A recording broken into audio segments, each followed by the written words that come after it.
नमस्कार. आता येत्या काही दिवसातच नवरात्रीचा उत्सव सुरू होत आहे. नवरात्री म्हणजे स्त्री शक्तीचा जागर.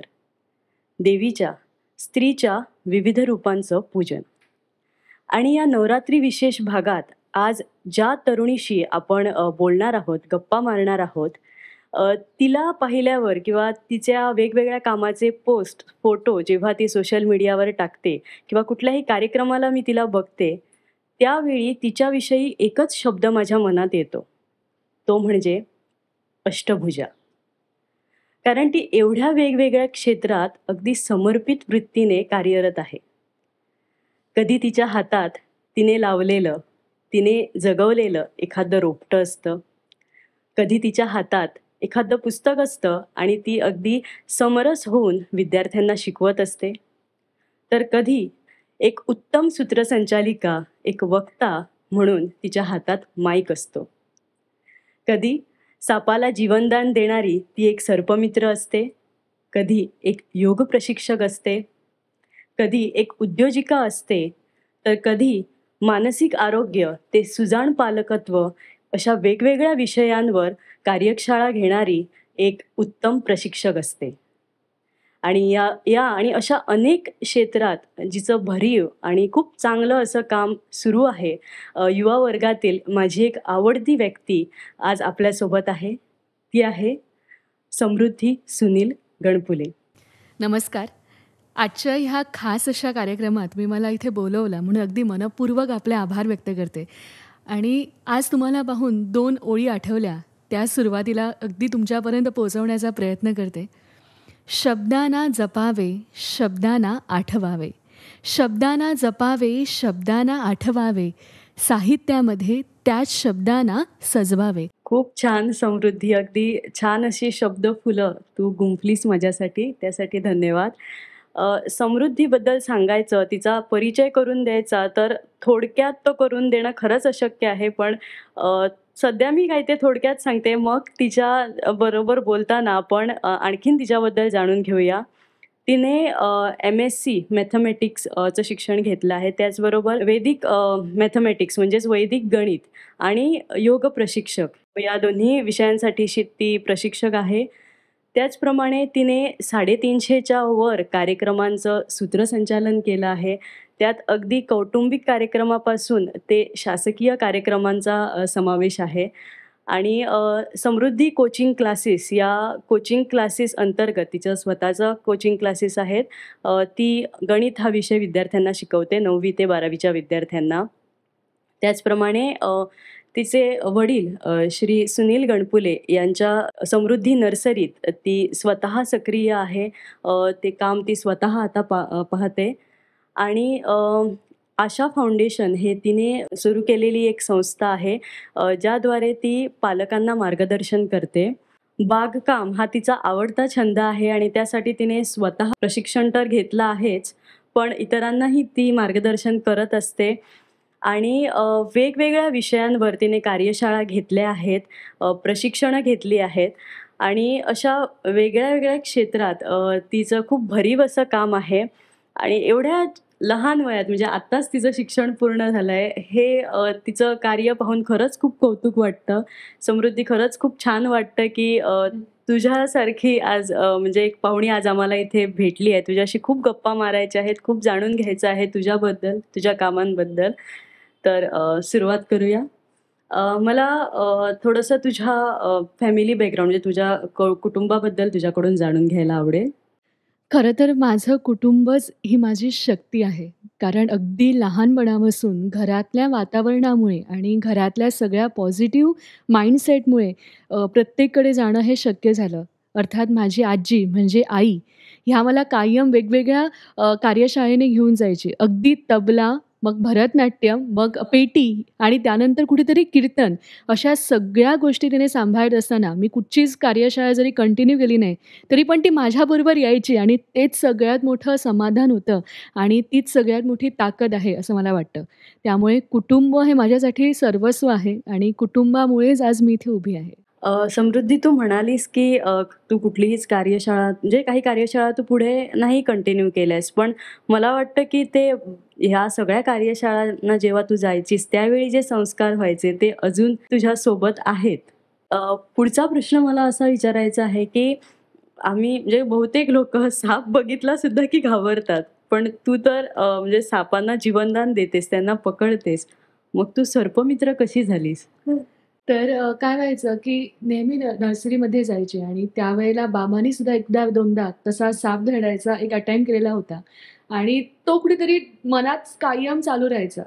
एक दिवस काय झालं, की अमृत सिंग यांनी एक कार्यशाळा घेतलेली आणि त्या कार्यशाळेत मी एक प्रेक्षक म्हणून तिकडे गेले हं. आणि त्याने आम्हा सगळ्यांना त्या सापांच्या शेपट्यांना हात लावायची एक संधी दिली आणि जेव्हा मी त्यांना हात लावला, माझ्या मनातली जी भीती आहे ती कुठेतरी नाहीशी झाली. हं, हं. आणि एक दिवस गंमत म्हणजे शाळेतून घरी येत असताना एकाच अशा सापाला मालवण साप होता तो आणि त्याला मी पकडलं आणि तिथेच बाजूला एक सिमेंटची बॅग होती आणि त्या सिमेंटच्या बॅगमध्ये त्याला ठेवलं. माझ्या पुढे आहे.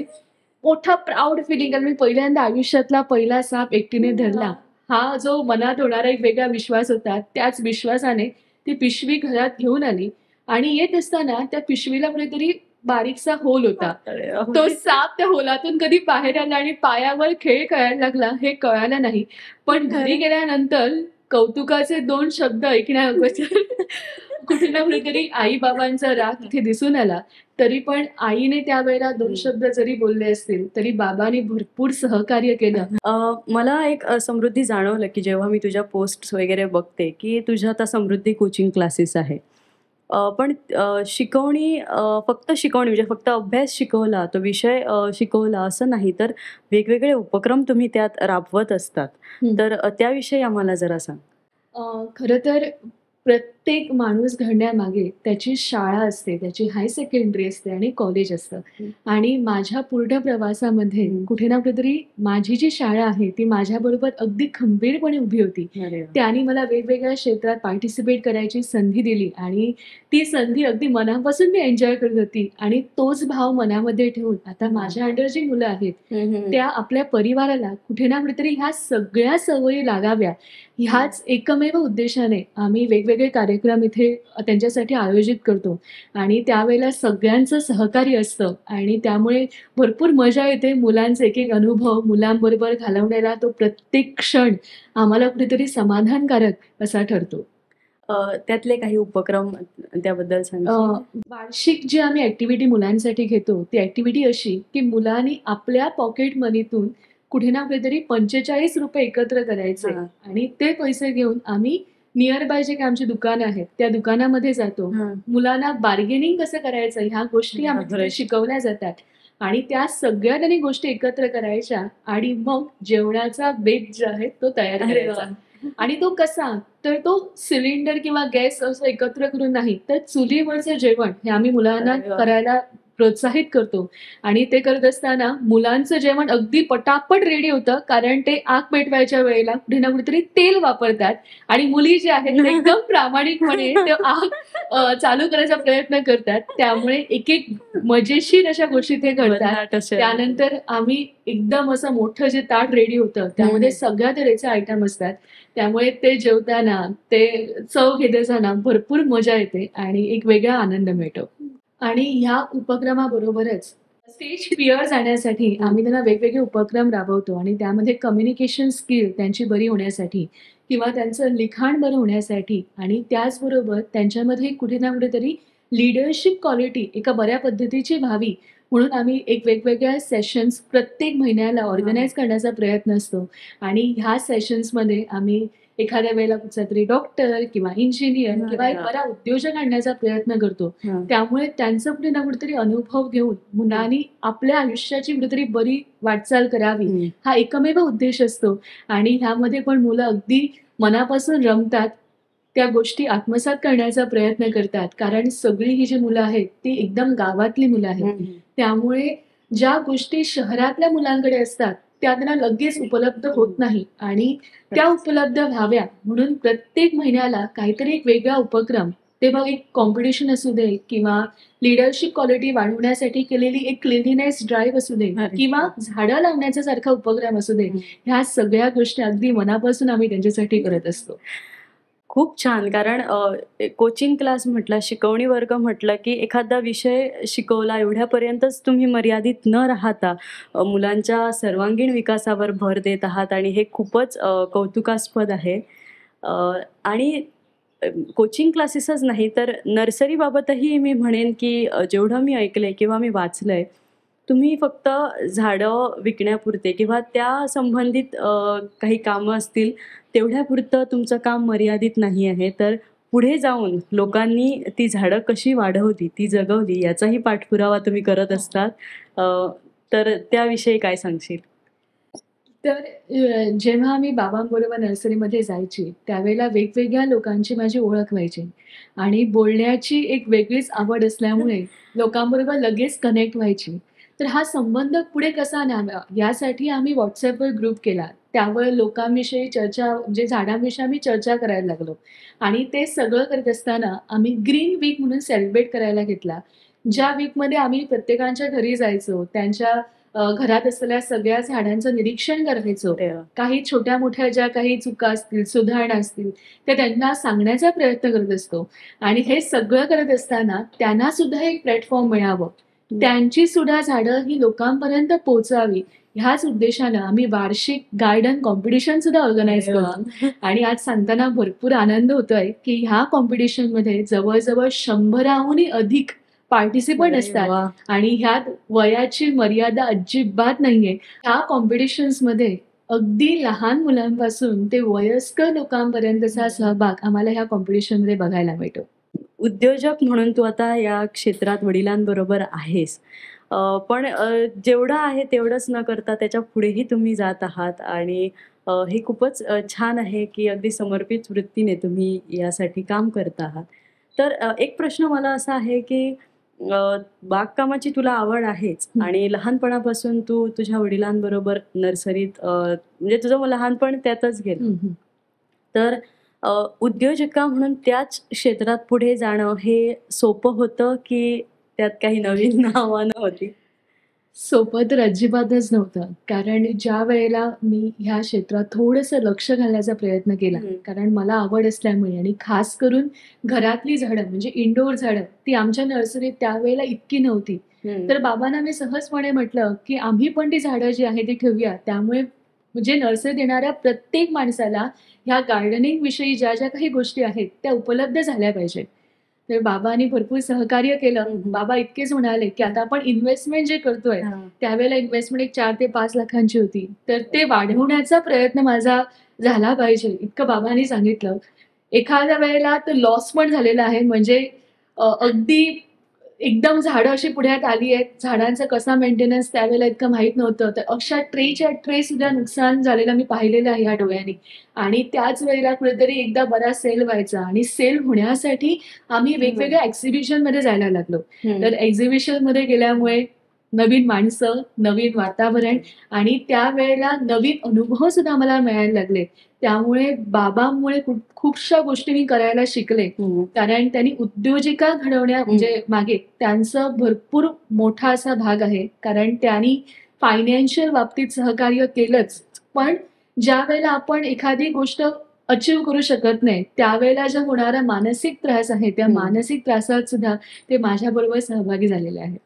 ते खरं तर हाच फरक आहे उद्योग आणि नोकरी यात, हो. की जे काही येईल ते सोसण्याचं मानसिक एक धैर्य तुम्हाला असायला हवं. मला विचारायचं आहे, की म्हणजे तू एम-एस-सी केलं आहेस हं, मॅथ्स. हं. तर मग नोकरी करण्याची इच्छा नाही का? किंवा उद्योजिकाच म्हणून पुढे जायचं आहे का? खरं तर मला एक शिक्षिका आणि त्याचबरोबर माझी स्वतःची पर्सनॅलिटी जी आहे, ती हं, ऑलराउंडर पर्सनॅलिटी करायचा प्रयत्न आहे आणि त्यामुळे समज मी कुठच्या इन्स्टिट्यूटमध्ये आता समज जॉबसाठी गेली, तर मी माझं 100% इथे देईन. पण पूर्णतः त्या हं. इन्स्टिट्यूटसाठी मला जो माझा वेळ आहे तो हां. द्यावा लागेल आणि मला असं वाटतं, की ते समज मी केलं तर मी बाकीच्या ॲक्टिव्हिटीज करू शकणार नाहीये आणि म्हणून कुठे ना कुठेतरी आज ती संधी मला नको आहे मनापासून. तू 350 पेक्षा जास्त कार्यक्रमांचं सूत्रसंचालन केलं आहे, होस्ट केलं आहेस कार्यक्रमांना. म्हणजे एकदम कौटुंबिक सोहळे ते शासकीय कार्यक्रम, सरकारच्या वेगवेगळ्या योजना पोहोचवण्यासारखे सुद्धा कार्यक्रम. तर हे एवढं वैविध्य तू कसं सांभाळतेस? तर ह्या सूत्रसंचालनाची कार्यशाळासुद्धा मी अटेंड केलेली आणि ती सुद्धा रवींद्र भवनमध्ये. हां. त्यावेळेला माननीय प्रमोदजी सावंत ह्यांनीच एक कार्यशाळा आणलेली आणि त्यात मी पार्टिसिपेट झाले आणि त्यात गाडगीळ सरांचं आम्हाला मार्गदर्शन लाभलं आणि ते आपल्या सूत्रसंचालन कार्यशाळेमध्ये वेगवेगळ्या शैलीतून आपण कसं आपली कला मांडू शकतो, याच्याविषयी नेहमी भर द्यायचे आणि म्हणूनच वेगवेगळ्या ज्या इव्हेंट्स होते तिथे मी जायला लागले आणि वेगवेगळे लोकांना भेटण्याची मला तिथे संधी मिळत होती. त्यामुळे मी वेगवेगळ्या इव्हेंट्सना जायला लागले. एखाद्या वेळेला ऑडियन्स पण तोच असत होता आणि त्या ऑडियन्ससाठी आपल्याला काहीतरी वेगळी कला सादर करायची आहे, हा उद्देश कुठेतरी मनात हं. असल्यामुळे आम्ही वेगवेगळ्या तऱ्हेचं वाचन करायला सुरुवात केली आणि मग एकदा हां. असा इव्हेंट असायचा, की तो शांत भाषेत व्हायला हवा. हां. तर त्यासाठी म्हणा तुम्ही बुक रिलीज प्रोग्राम असू दे किंवा एक कुठचंतरी कवी संमेलन असू दे, ज्यात तुम्हाला शांत शैलीमधून तुमची कला लोकांपुढे मांडायची आहे. तर एक सांगू का एक्सायटेड असा इव्हेंट म्हणजे तुम्ही कुठच्यातरी एका डान्स कॉम्पिटिशनला गेलायत आणि पुढे सगळे तरुणाईने सजलेला असा हॉल तुमच्या समोर आहे आणि त्यावेळेला तुम्हाला एकदम उडतं असं कंपेअरिंग करायचंय. अरे वाह! तुम्ही हां. बर्थडे पार्टीजला गेलात किंवा मग अॅनिव्हर्सरीला गेलात, तर तिथे आम्हाला एकदम असं हसमुख असं कंपेअरिंग करायचंय. सत तर हे सगळं करत असताना मला एक वेगळीच तिथून मजा यायची आणि भरपूर वेगळ्या तऱ्हेचा आनंद पण मिळायचा. त्यामुळे सगळ्याच कार्यक्रमाचं सूत्रसंचालन करायचंय आणि त्यात कुठेतरी आपलं नाव कमवायचंय, हं. ही मनामध्ये कुठेतरी एक इच्छा होती. असं एवढं वैविध्य असण्याचे फायदे तर नक्कीच आहेत. पण काही तोटे असे तुला जाणवले का? तोटे म्हणजे प्रत्येक वेळेला काहीतरी आम्हाला नवीन सादर करायचंय. त्यामुळे वाचनासाठी तितका वेळ आपल्याला द्यायला हवा आणि त्यामध्ये ते स्क्रिप्टसुद्धा तितकंच बरं व्हायला हवं. त्यासाठी जो टाईम मॅनेज करायचा होता, तो बऱ्याच वेळेला आपल्याकडे होत नसतो. पण एक मी मनापासून ठरवलं ते म्हणजे 2023 पासून ज्या कार्यक्रमात मी सूत्रसंचालन करेन, त्या कार्यक्रमातलं एकही वाक्य किंवा अरे! एकही कविता किंवा चारोळ्या असतील त्या रिपीट होणार नाही. अरे त्यामुळे वाह! भरपूर पुस्तकं मला वाचायची संधी मिळाली आणि अरे वाह! भरपूर मजा पण आली. तू टाईम मॅनेजमेंटचं म्हणालीस आता, की टाईम मॅनेज करावा लागतो. सूत्रसंचालनच नाही तर तू एवढ्या क्षेत्रामध्ये कार्यरत आहेस, एवढे वेगवेगळी कामं तू हाताळतेस एका वेळेला. मग या सगळ्यासाठी तू हा टाईम कसा मॅनेज करतेस? तर दिवसाची सुरुवात जी आहे ती कुठे ना कुठेतरी योगा करून होत असते, अरे वाह! मेडिटेशनने होत असते. मी खरं तर सातत्याने ह्या गोष्टी करत नाही. पण जेव्हा एकदमच ड्रेन आयुष्यामध्ये वाटतं, त्यावेळेला कुठेतरी ह्या गोष्टींकडे माझं जाणं होतं. त्यानंतर एक वेगळीच एनर्जी हं. मिळते आणि ती एनर्जी इतकी पॉवर पॅक्ड असते, की ती युटिलाइज कुठे करायची? अरे वाह! किंवा असं काहीतरी होतं, की एकदम कुठच्यातरी बॅटरी फुल चार्ज. हां, बॅटरी फुल फुल चार्ज चार्ज. आणि ही चार्ज झाल्यानंतर एखादी नवीन गोष्ट समज माझ्या समोर येते. मला असं वाटतं, की ही गोष्ट मी म्हणजे करून बघायला हवी आणि त्यासाठी जे काही अभ्यास असेल, तो करायला मला आवडतो. त्यामुळे प्रत्येक वेळेला वेगवेगळ्या गोष्टी शिकायची आवड पण झाली. एक उदाहरण देते. हं. असाच एक कार्यक्रम होता आणि मला मेहंदी घालायची होती. तुम्हाला माहिती आहे मेहंदी हां. किती आवडते ती आणि माझ्याच एका घराच्या बाजूला मी गेली. तिथे एक बाई आहे, ती व्यवस्थितपणे मेहंदी घालते. तर ती माझी शेजारी असल्यामुळे, "काकी माझी मेहंदी घालून दे." हां. तिने तितक्याच आपुलकीने मला मेहंदी पण घालून घेतली माझ्या हातावर. तिने व्यवस्थितपणे मेहंदी घातली आणि तिने माझ्याकडे पैसे चार्ज केले. हं. तर आता शेजार धर्म आम्ही इतका निभावतो, तर तिने माझ्याकडे पैसे चार्ज केल्यामुळे मला अतिशय वाईट वाटलं. हां. त्याच आठवड्याभरात एक कोर्स आहे, तो कोर्स अटेंड केला आणि हां. आता मी स्वतः मेहंदी घालू शकते. त्यामुळे नवीन अरे वाह! गोष्टी शिकायला आवडतात आणि सहकारी असल्यामुळे त्या गोष्टी मी आत्मसात पण लगेच करू शकते. वाह! खूप छान. हे तू खूप छान म्हणालीस, की सहकार्य असल्यामुळे ते लगेच आत्मसात करू शकते. म्हणजे बाबांबरोबर तू खूप वेळ घालवतेस हे लक्षात येतंय माझ्या. आईविषयी काय सांगशील? अ, खरं तर बाबांची किंवा आईची ही एकच शिकवण आहे. ती म्हणजे तुला बाकीच्या सगळ्या ॲक्टिव्हिटीज करायच्या आहेत आणि त्या ॲक्टिव्हिटी करत असताना घराकडे हे दुर्लक्ष होता कामा नये. हं. त्यामुळे आमचा जो स्वयंपाकघर आहे, त्याच्यावरचा तो ओटा तो हं. कायम क्लीन असला पाहिजे किंवा घरात जे कॉन्ट्रिब्युशन आहे ते तितकंच असलं पाहिजे. तू अरे बाहेर वाह! किती गोष्टी अचीव्ह केल्या, त्या अजिबात मॅटर करत नाही. जेव्हा तू घरात येते, त्यावेळेला तू घरातली पण कामं तितक्याच उमेदीने करायला हवी. त्यामुळे माझ्या आईला आणि खास करून माझ्या भावाला हं. रुचकर जेवण अतिशय लागतं. त्यामुळे हं. YouTubeवर व्हिडिओ बघायचे आणि घरी येऊन काही ना काहीतरी त्या स्वयंपाकघरात काहीतरी नवीन प्रकार ट्राय करायचा. हं. त्यावेळेला आईच्या शिकवण ही भरपूर मदत आली. कारण एकदा अशीच मी लोणचं करायचं होतं आणि हं. म्हणून एका काकूकडे गेली. राजाध्यक्ष काकू आहेत. अतिशय अप्रतिम अशा त्या लोणचं वगैरे करतात. तर त्यांच्या जेव्हा मी घरी गेली, त्यावेळेला त्यांनी सुद्धा मला कॉम्प्लिमेंट कुठेतरी दिली, की हं. "तू किचन व्यवस्थित सांभाळू शकते." तर हं. ह्याचं पूर्ण श्रेय जे आहे ते माझ्या आईला जातं, माझ्या मम्मीला जातं. खूप छान. मी एक तुझ्या बाबतीत बघितलं आहे, की तू खरं तर हे जे वय आहे, आत्ताच तुझं शिक्षण पूर्ण झालं आहे. या वयात खरं तर मित्र-मैत्रिणींबरोबर जास्त वेळ घालवायचा, फिरायचा किंवा असं काहीतरी असतं. करिअरची सुरुवातही झालेली असते, पण याही गोष्टी असतात. हं. पण तुला जेव्हा मी बघते असं दिसून येतं, की तू कुठल्या ना कुठल्या कामात अशी व्यस्तच असतेस. मग मागची प्रेरणा काय आहे? किंवा तुझा ड्रायव्हिंग फोर्स काय आहे, की तुला यात जसं सातत्य असं ठेवण्यासाठी तुला कुठून प्रेरणा मिळते? परत ह्या प्रश्नाचं उत्तर पण सेम असेल. माझ्या कुटुंबाकडूनच मला प्रेरणा मिळते. कारण जी आम्ही नॉलेज घेतलेलं आहे, ते नॉलेज त्या लोकांपर्यंत पोहोचवावं आणि खास करून त्या मुलांपर्यंत पोहोचवावं, ही एकच इच्छा असल्यामुळे प्रत्येक वेळेला एखाद्यापुढे अपॉर्च्युनिटी त्या अपॉर्च्युनिटीला नाही म्हणायला आवडत नाही. आता सपोज मला कोणी सांगितलं, की "तू बाबा इकडे ये, आमच्या हं. मुलांना मार्गदर्शन कर." हं. किंवा कुठच्यातरी शाळेत बोलवलं, तू शाळेत काहीतरी कुठच्यातरी टॉपिकवर मुलांना काहीतरी सांग. हं. किंवा एक कुठचातरी कार्यक्रम आहे कंपेअरिंगचा, तिथे तू ये. असं म्हटल्यानंतर कुठे ना कुठे चाहूल लागते तिकडे जाण्याची. कारण अपॉर्च्युनिटीज माझ्यासाठी भरपूर मॅटर करतात आणि असं वाटतं, की त्या प्रत्येक अपॉर्च्युनिटी मी घ्यावा आणि माझ्यात काहीतरी सुधारणा करावी, जेणेकरून माझा या समाजाला काहीतरी उपयोग होईल. कारण कुठे ना कुठेतरी माझ्या आजीची पण तीच शिकवण होती. हं. कारण ज्या समाजाने आम्हाला दिलेलं आहे, त्या समाजाचं आम्ही काहीतरी देणं आहोत हं. आणि म्हणूनच मला सातत्यानं लोकांसाठी काम करायला, त्यांची सेवा करायला भरपूर मजा येते. अ, तू आशा फाउंडेशनही सुरू केलं आहेस, तर त्याविषयी सांग? म्हणजे पहिलं नाव आहे आशा. हं. ते माझ्या आईचं म्हणजे अर्थात माझ्या आजीचं नाव आहे. हं, हं, हं. आणि त्यांनी ह्या समाजामध्ये असलेल्या प्रत्येकाला आपलंसं केलं. हं, हं. आणि ज्यावेळेला त्या आमच्यात नाहीशा झाल्या, त्यावेळेला त्यांची कुठे ना कुठेतरी आम्हाला कमी भासू नये, ह्यासाठी आम्ही ह्या फाउंडेशनचं कुठे ना कुठेतरी स्थापना केली. आणि ह्या फाउंडेशनमार्फत आमचा एकमेव उद्देश आहे, तो म्हणजे शिक्षण क्षेत्रात येणाऱ्या प्रत्येक संकटांना किंवा प्रत्येक प्रॉब्लेम्सना आम्ही कशा पद्धतीने हाताळू शकतो. तर त्यासाठी सगळ्यात महत्त्वाची आहेत ती म्हणजे आमची गोड मुलं. हं. आणि त्याबरोबर त्यांचे पालक आणि शिक्षक. हं. तर ह्या तिघांसाठी ज्या गोष्टी आम्हाला करायच्या आहेत, ज्या नकळत गोष्टी आपण करू शकतो, त्या गोष्टी आम्ही ह्या आशा फाउंडेशन मार्फत करण्याचा आमचा प्रयत्न आहे. आणि खूप बरं वाटतंय, की ह्या आशा फाउंडेशनमध्ये जी आपली माणसं आहेत, ती खरंच भरपूर मेहनत करणारी अशी माणसं आहेत. त्यांच्या विचाराने कुठे ना कुठेतरी हे आशा फाउंडेशन उभं होतंय आणि ते लोकांसाठी काम करण्यासाठी सज्ज आहेत. तुझे भविष्यातले बेत काय आहेत? काय करायचं आहे? भविष्यातले वेध म्हणजे ज्या काही मी आता एक्झाम्स देणार आहे, त्या हं. एक्झाम्समध्ये मला यशस्वीरित्या मार्क्स घ्यायचे आहेत आणि दुसरी गोष्ट म्हणजे मला भरपूर काही शिकायचं आहे.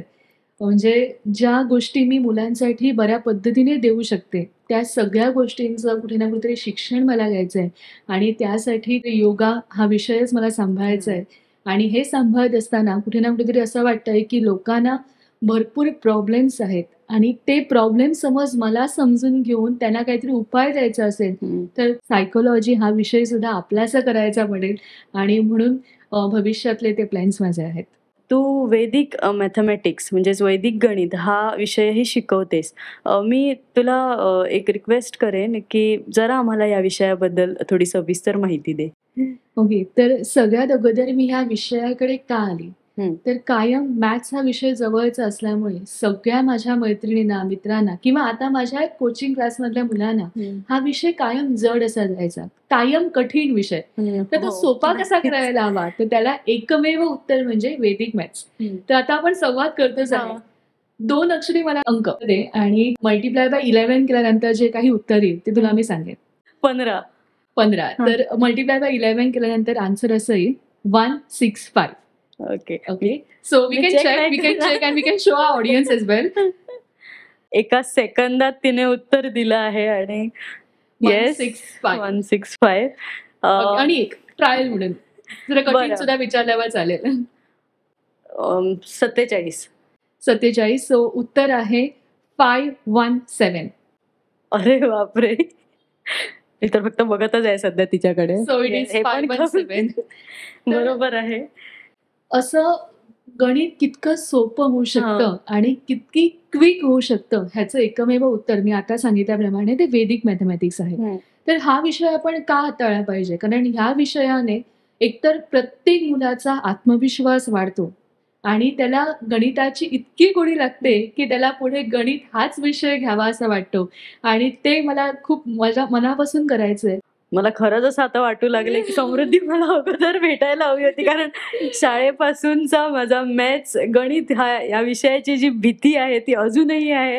हं, पण तिने सांगितल्याप्रमाणे अशा वैदिक मॅथ्सच्या आधारे तुम्ही हे थोडं सोपं करू शकता.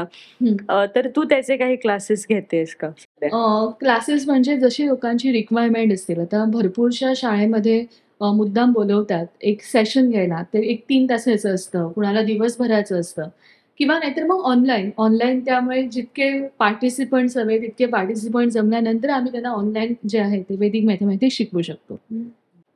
तू मगाशी म्हणालीस बोलताना, की कधी-कधी असं वाटलं, की आता काहीतरी थोडी एनर्जी डाऊन झाली आहे किंवा थोडंसं डिप्रेशन किंवा निराशाजनक असं काहीतरी वाटलं, तर तू पुन्हा योगाकडे वळतेस. तर तू योगा कधीपासून करतेस आणि त्याचं प्रशिक्षण तू घेतलं आहेस, तर त्याविषयी थोडं सांग? ओके. तर योगाकडे मी मुळात यायचं कारण म्हणजे माझे परत एकदा बाबाच आहेत. कारण ते सातत्याने न चुकता योगा करतात. पण त्याबरोबरच माझे शाळेतले शिक्षक पण तितकेच महत्त्वाचे आहेत असं मला वाटतं. कारण सगळ्यात अगोदर जेव्हा हातात माईक यायच्या अगोदर मी भरपूर खेळत होती. म्हणजे हां. कबड्डी, मग त्यानंतर लांब उडी असू दे किंवा स्किपिंग असू दे किंवा धावणं असू दे. तर अशा प्रत्येक क्षेत्रात मला बक्षिसं मिळालेली आहेत अरे वाह! आणि त्याचं पूर्ण श्रेय हे माझ्या शिक्षकांना जातं. हां. आणि त्यावेळेला कुठेतरी आपण फिट राहायला हवं, आपण वॉर्मअप करायला हवं. तर ते वॉर्मअप करत असताना कुठे ना कुठेतरी आम्ही योगा आसनाच करत होतो. हं. त्यामुळे 2021 मध्ये मी योगाचं प्रशिक्षण घेतलं हं. आणि त्यात आम्हाला भरपूर विषय होते आणि त्या विषयामध्ये एक योगाची हिस्ट्री सुद्धा होती. मग आमचं सगळं बोन्स काय-काय आहेत, तर ते सुद्धा नॉलेज आम्हाला तिथून मिळायचं. मग आमच्या चक्रांबद्दल आमचं नॉलेज आहे आणि त्याचबरोबर कुठेतरी न्यूट्रिशन व्हॅल्यूज आम्हाला कशा मिळतील. तर हे सगळं नॉलेज मला तिथून मिळालं आणि आता असं वाटतंय, की हे ज्या काही गोष्टी माझ्याकडे आहेत, त्याचा पूर्णतः उपयोग हा लोकांसाठी व्हायला हवा आणि ते करायला आवडेल मला. बाबांच्या नर्सरीत तू म्हणजे लहानपणापासून जे बघत आली आहेस, त्यानंतर आता तू ते काम हाताळायला सुरुवात केल्यानंतर अ, असे काय वेगळे नवीन बदल तू आणले आहेस आणि कोणते असे वेगळी कामं तुम्ही आता हाताळत आहेत? त्याबद्दल काय सांगशील? समृद्धी नर्सरी हे नाव शेतकऱ्यांसाठी नवीन नाहीये. हं. कारण गेली 25 ते 26 वर्ष लोकं आणि खास करून शेतकरी आमच्या नर्सरीत येतात आणि ती सगळी फळझाडं वगैरे अशी सगळी सांभाळतात. पण जेव्हा एक एन्थुसियास्टिक गार्डनर आमच्या नर्सरीत येतो, त्याच्या ज्या नीड्स आहेत त्या कशा पद्धतीने पूर्ण होऊ शकतात. तर हं. त्यासाठी त्यांना कुठेतरी इंटिरियरमधली झाडं असू दे किंवा हं. इंटिरियर डेकोरेशन असू दे. मग टेबलसाठी टेबल टॉप प्लांट्स असू दे, टेरेरियम असू देत. आता नवीन छोटी-छोटी झाडं आली आहेत, सकुलंट्स आली आहेत, जी एकदम नवीन आहेत लोकांना. हं, हं. तर ती झाडं मांडण्यासाठी त्यांना आजूबाजूला सजावट करायची असते आणि ती करायला मला भरपूर मजा येते. कारण आम्ही खेळण्यात ते थोडे-थोडे, छोटे-छोटे टॉयज तिथे ठेवतो. कलरिंग पेबल्स घालतो, कलरिंग तिथे सेंट वापरतो आणि जेणेकरून एक वेगळा लूक त्या झाडाला आपण देऊ शकतो. तर हे करत असताना मला खूप काही शिकायला मिळालं आणि कुठे ना कुठेतरी माझ्यामधला तो कलाकार जागा झाला असं मी म्हणेन. कारण वेगवेगळे रंग आम्हाला तिथे एकाच वेळेला एकाच कुंडीत आणण्याचा प्रयत्न असतो आणि तो प्रयत्न कुठे-कुठे करावा लागतो. तर एखाद्या शाळेत जेव्हा आम्ही वर्कशॉपसाठी जातो, त्यावेळेला त्यांना तो प्रयोग करून दाखवायचा किंवा कुणाच्या तरी ऑफिसमध्ये गेलो, तर त्यांना इंटेरियर आपलं पूर्ण दाखवायचं असतं. ते इंटेरियर सजवायचं असतं. हं. त्यावेळेला ते प्रोजेक्ट करायला मजा येते. अरे वाह! नाहीतर मग कोणीतरी मोठा बंगला बांधतो आणि त्या बंगल्यामध्ये झाडं कशी ठेवायची, अरे वाह! यासाठी मुद्दाम आता लोकं बोलवायला लागलेली आहेत. मला, माझ्या बाबांना किंवा आमच्या एंटायर टीमला. तर ते करताना एक भरपूर वेगळा अनुभव मिळतो आणि खूप काही शिकायला पण मिळतं. तुझ्यासाठी आयुष्य बदलून टाकणारी अशी कुठली घटना आहे का किंवा एखादी आठवण आहे का? अ, आठवण म्हणजे माझी आजी म्हणजे माझी आई हं. ही तिला देवाज्ञा झाली आणि त्यावेळेला भरपूर असं सिच्युएशन होतं, की अगदी आभाळच कोसळल्यासारखं होतं. घरात तीच दिसत होती म्हणजे तिचाच भास व्हायचा. आई मला अशी बाबा दरवाजाच्या मागे बघतेय का ती जेवत असताना त्या टेबलावर माझी वाट बघते किंवा घरात आल्यानंतर तिला एक कायम सवय असायची ती म्हणजे दरवाजाच्या समोरच ती आपली खुर्ची घेऊन बसायची. तर अनेक वेळा असं व्हायचं, की त्या खुर्चीवर आणि कोणतरी बसायचं, हां. पण मला आई माझी बसली आहे असं तिथे वाटत होतं. तर ते वर्षभर एकदम डिप्रेशनमध्ये गेल्यासारखं झालं आणि म्हणूनच मग विचार केला, की जी मुलं माझ्या घरी येतायत शिकण्यासाठी, तसं न करता कुठे ना कुठेतरी त्यांना व्यवस्थित एक पोझिशन देणं किंवा एक व्यवस्थित त्यांना ठिकाण देणं, जिथे जाऊन मी कंटिन्युअस क्लासेस घेईन. तर त्यासाठीच कुठे ना कुठेतरी समृद्धी कोचिंग क्लासेस ह्याने जन्म घेतला आणि त्यानंतर आई कुठेतरी बरोबर आहे माझ्या, असं प्रत्येक क्षणोक्षणी वाटायला हवं. म्हणूनच आम्ही आशा फाउंडेशन ही जी संस्था आहे, ती कुठे ना कुठेतरी रजिस्टर करण्याचा प्रयत्न केला आणि ह्या फाउंडेशनामार्फत प्रत्येक मुलांना, पालकांना किंवा शिक्षकांना मदत व्हावी, असं आम्हाला वाटत होतं. आणि आईची पोकळी ही कधीच जाणवता नये म्हणून आम्ही कुठे ना कुठेतरी तिला आमच्या सोबत राहण्यासाठी अरे वाह! समृद्धी कोचिंग क्लासेस आणि आशा फाउंडेशन जे आहे, ते दोन्ही सुरू केले. तू आता एवढे कॉम्पिटिशन्स म्हणा किंवा एवढे कार्यक्रम म्हणा, त्यात सहभागी होत असतेस, काही ना काही उपक्रम करत असतेस. मग त्यात एखादा क्षण आठवणीत राहणारे क्षण तर हे प्रत्येक कार्यक्रमाचेच आहेत. पण खास करून जो मजेशीर असा क्षण, तो म्हणजे एकदा मिस्टर एंड मिस ह्या कार्यक्रमासाठी, ह्या कॉम्पिटिशनसाठी मी सहभागी झाले आणि शेवटचा राउंड तुम्हाला माहिती असेल, की तो क्वेशन आन्सर राउंड असतो. तर एकटा जो मेल परीक्षक होता, त्याने मला असा प्रश्न केला, की "तू मला ऑन स्टेज प्रपोज कर." अरे बापरे! ऑन स्टेज प्रपोज करायचं आहे वयाने, मानाने, कलेने. ते जे व्यक्तिमत्व आहे ते भरपूर मोठे व्यक्तिमत्व असे होते. तर मी त्यांना काय म्हटलं, की "I propose you to be my teacher forever in my life." अरे तर वाह! ह्या क्षणी माझ्या स्वतःच्या प्रिन्सिपल सरांनी सुद्धा उभं राहून ह्या उत्तरासाठी टाळ्या मारल्यात आणि नक्कीच. ह्या ह्याच्यात मला ते मिस असं टायटल मिळालं आणि भरपूर मजा आली कारण त्यांना अपेक्षित उत्तर उत्तर हे वेगळं वेगळं अपेक्षित होतं होतं. आणि मी त्यांना वेगळंच उत्तर दिलं. त्यांना गुरु होण्यासाठीच त्यांच्याकडे मागणी केली, रिक्वेस्ट केली आणि म्हणून कुठे ना कुठेतरी तो विनिंग मोमेंट मला अनुभवायला मिळाला. खरंच खूप छान. कारण ते त्या वेळी तसं सुचून येणं सुद्धा खूप गरजेचं असतं. खूप छान खरंच मला पण आवडलं तुझं उत्तर. मला समृद्धी सगळ्यात जास्त काय आवडलं माहिती आहे तुझ्याबद्दल, की तू अनेक वेळा हे वाक्य म्हणालीस, की सगळ्यांना बरोबर घेऊन जायचं आहे. आणि ही तुझी गोष्ट मला खरंच खूप आवडली, की तू स्वतःही पुढे जात आहेस आणि इतरांनाही तुझ्याबरोबर घेऊन जात आहेस. आणि तू हे जे काही काम करते आहे, त्या प्रत्येक क्षेत्रात तुला पदोपदी असंच खूप चांगलं यश मिळो. तू अजून पुढे जात राहा. अजून लोकांना, माझ्यासारख्या अनेक लोकांना तू प्रेरणा देत राहा तुझ्या कामातून आणि तुला खूप पुढे गेलेलं अजून बघायचं आहे. त्यासाठी तुला आणि तुझ्या पूर्ण कुटुंबाला जे तुला एवढं सपोर्ट करतायत, सगळ्यांना खूप खूप शुभेच्छा. तुझ्याशी बोलून खूप बरं वाटलं. तुझा अनुभव कसा होता तेही ऐकायला आवडेल. माझा अनुभवही अतिशय गोड असा होता. कारण मला असं वाटतं, की तुम्ही प्रत्येक प्रश्नातून मला बोलकं केलं आणि मला तुमच्याकडे संवाद साधत असताना, तुम्ही मला बोलवलंय किंवा मी तुम्हाला भेटायला आली आहे, ही कुठेच भावना अशी वाटली नाही. आपण खूप दिवसांनी फक्त चर्चा करतोय, गप्पा गोष्टी करतोय. तर आपण बरं वाटतं खूप दिवसांनी भेटलो आणि ती सगळी इतक्या दिवसांपासूनची जी पोकळी आहे, ज्या आपण न भेटलेल्या ज्या काही गोष्टी होत्या, त्या मी सगळ्या इथे येऊन तुमच्याकडे मन मोकळेपणाने बोलली असं मला वाटतं आणि भरपूर मजा आली आणि असं वाटतंय की तुमची साथ ही मला कायम आयुष्यभर हवी आहे. कारण तुमच्याकडे असलेले सगळे शब्द, साहित्यातली सगळी शब्दफुलं ही मला एकत्र करायची आहेत आणि कुठे ना कुठेतरी तुमच्या आशीर्वादानं सुद्धा पुढे जायचंय. त्यामुळे भरपूर मनापासून धन्यवाद. की तुमच्याबरोबर संवाद साधायला, ह्या गप्पा-गोष्टी करायला तुम्ही मला खास इथे बोलवलंत. मनातलं मनापासून हे खरंच अंतरंग करून आणतोय असं वाटतंय. कारण आज कुठेही आम्ही कुठच्याच गोष्टी स्क्रिप्टेड नव्हत्या. हं. खरंच मनापासून आल्यात, तुमच्याकडून आल्या, माझ्याकडून आल्या आणि म्हणूनच ह्या रंगाला कुठेतरी अंतरंग आला असं मला वाटतं. आणि म्हणूनच आमच्या सगळ्या लाडक्या प्रेक्षकांना अगदी मनापासून विनंती करते, की तुम्ही ह्या चॅनलला तुमच्या लाईक, शेअर आणि सबस्क्राईब ह्या सगळ्यामार्फत भरभरून प्रेम द्या आणि असंच मनातलं मनापासून लोकांपर्यंत पोहोचण्यासाठी सहकार्य करा. अगदी मनापासून धन्यवाद.